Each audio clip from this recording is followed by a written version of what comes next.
German surnames have histories going back to the Middle Ages, and each one tells a story about the original medieval person who bore it.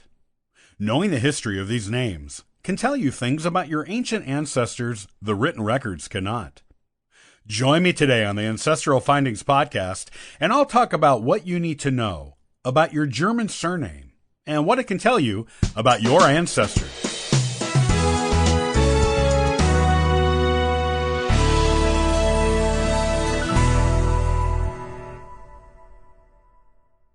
Every German surname is a piece of German history. It tells you about the person or people who originally bore it, in a way the history books and archives will not. In fact, the surname will often give you information about your German ancestors that is not recorded anywhere, but is present in the surname, offering you tantalizing glimpses into your ancient German ancestors of the Middle Ages, such as their parentage, their occupation, their appearance, their place of birth, their personality, and more. If you have German ancestry, here's what you need to know about German surnames, their meanings, and what they can tell you about your German ancestors of long ago. Like most of the rest of modern-day Europe, surnames did not come into use in the city-states, duchies, and mini-kingdoms that would one day compromise the nation of Germany until the Middle Ages. Before that, they were not necessary, as people lived in feudal societies where there was not much mobility, meaning everyone in town knew everyone in town for generations back, and were probably all related to each other at least peripherally. However, when feudalism ended and people received the ability to become upwardly mobile, many of them began moving to places where they and their family were not known. They needed a way to distinguish themselves from other people in their new town or city with the same first name. Thus, surnames came into use. In the area that is now Germany, the first surnames appear on paper records in the 1100s AD, though they may have been used earlier and just not written down anywhere. The most common type of early surname in Germany was an occupational surname, which is a bit different from European countries that went with the patronymic surname first.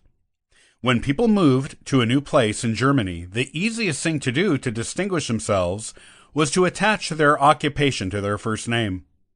Because occupations were usually handed down from father to son, the son used the occupational surname his father used, and it eventually passed down enough generations to become the accepted family name.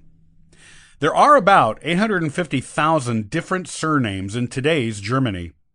The most common surname in the country is Mueller, and is used by 700,000 plus people. It is the English equivalent of Miller, which means there were an awful lot of people in the Middle Ages in the German region who took up milling as their occupation. The second most common surname in modern Germany is Schmidt, which is the German version of Smith, meaning being a smith of any kind: blacksmith, silversmith, goldsmith, coppersmith, etc., was also a popular Middle Ages German occupation. Interestingly, the third most popular surname in modern Germany is Meyer, which means mayor. In the Middle Ages in Germany, this title was held by a peasant of a high rank who was entrusted with supervising the property of his local nobleman. Other common German occupational surnames include Schneider, tailor, Weber, weaver, Kramer, trader, and Fischer, fisherman. There are even occupational surnames for jobs that only existed in the Middle Ages, but are still in use as surnames in the modern era. Wagner, also Wegner and Wegener, meant someone built wagons. Schultz and Schultz was the occupational name of the administrator of a manor or estate, who was responsible for collecting rent from the tenant farmers.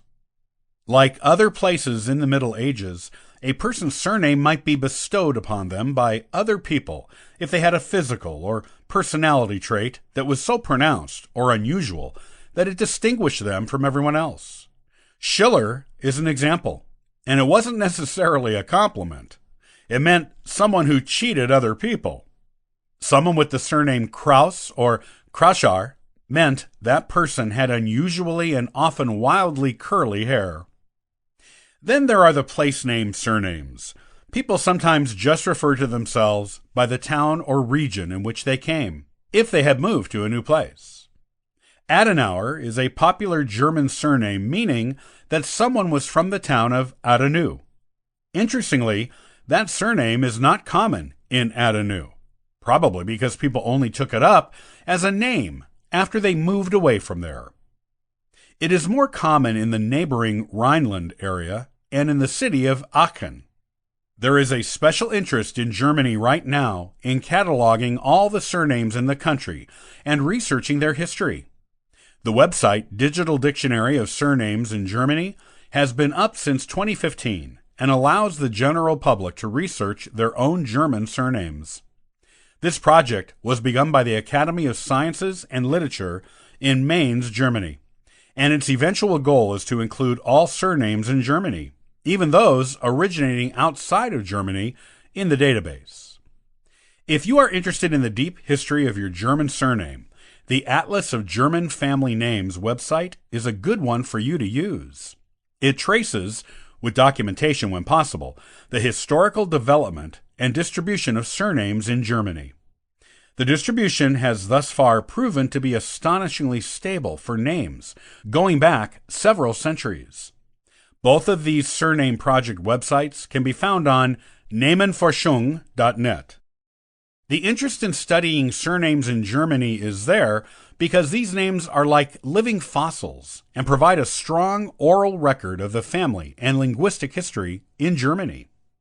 People are naturally interested in the origin of their surname as well, because they use it their whole lives in most cases, but its meaning often remains a mystery. When the mystery is solved, people can gain so much more of a sense of self and of belonging, and even of their place in the history of Germany. Of course, in modern-day Germany, the laws have changed so that women are not automatically given the surname of their husband at marriage. Instead, they can choose to keep their maiden name, and men can even adopt the surname of their wives.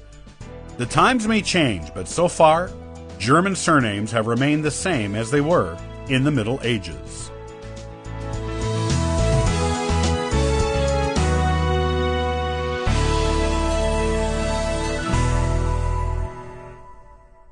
He was a renowned Civil War cavalry commander with the Union Army. He fought in numerous battles and proved himself time and again to be an expert horseman. While he led no decisive victories, his service was a distinguished, if often overlooked one. Join me next time on the Ancestral Findings podcast, and I'll talk more about his story. Thanks for joining me today. I'll see you next time on the Ancestral Findings podcast. And for further info, you can visit us at ancestralfindings.com.